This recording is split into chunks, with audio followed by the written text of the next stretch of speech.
السلام عليكم ورحمة الله وبركاته. الحمد لله رب العالمين. waxaan rabaa inaan ka hadlo arrin aad iyo aad u foolxun oo magaalada ka dhacday hotel kamid ah hoteelada chiefka ah ee la seexdo ee magaalada Hodheer ku yaallay ka dhacday. Maalmaha kamid ah hotelkii waxa laga soo saaray sariirta hoosteeda qolqolka kamid ah waxa laga soo saaray sariirta hoosteeda ilmo yar oo meyd ah. Ilmahaas wuxuu ahaa ilmo yar oo la iska soo xaaqay buu ahaa. Arrintaas aad u foolxun aadna looga naxay. markii la baaray arrintii booliskiina ay baareen ilmihii waa la soo qabtay ilmihii gabadhii iska soo xaaqday baa la soo qabtay gabadhii markii la soo qabtay waxa kale oo la soo qabtay ninkii ilmaha ka soo xaaqay daawada siiyay marka waxaan rabaa hal qolo inaan la hadlo caafimaadka ee xirfadlayaasha caafimaadka waxaan leeyahay imanka caafimaadka barto xirfadan aad barateen ilaahay uga cabsada ilaahay subxaanahu wa ta'aala uga cabsada oo dil weeye dilka ha geysanina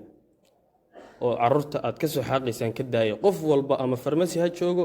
ama dhakhtar ha ka shaqeeyo ama xirfad la caafimaad noocu dooni ha ahaadee waa lagu su'aali qiyaamaha waxana aad gabdhaha siinaysaan ka daaya nin walba oo ilaahay ka cabso marka waxaan la hadlayaa oo kale waalidiinta waxaan leeyahay arrimahan foosha xun ee magaalada ka socda waxaa sabab u ah guurkan la qaaliyay waxaan leeyahay dhalinyarada guurka loo raqiisiyo dhalinyarada waxaan leeyahay guurka loo fududeeyo oo aabbo walba iyo hooyo walba sharaf waxa ugu filan in gabadheeda si wanaagsan looga guursado iyadoo lacag waxba ma sheegto laakiin waxa kaaga qiimo badan gabadhaada oo hooy sharaf leh guri sharaf leh matqaanay ka gashay intii la dhihi lahaa isku astura marka magaalada wax ka socna waa ognahay marka waxaan leeyahay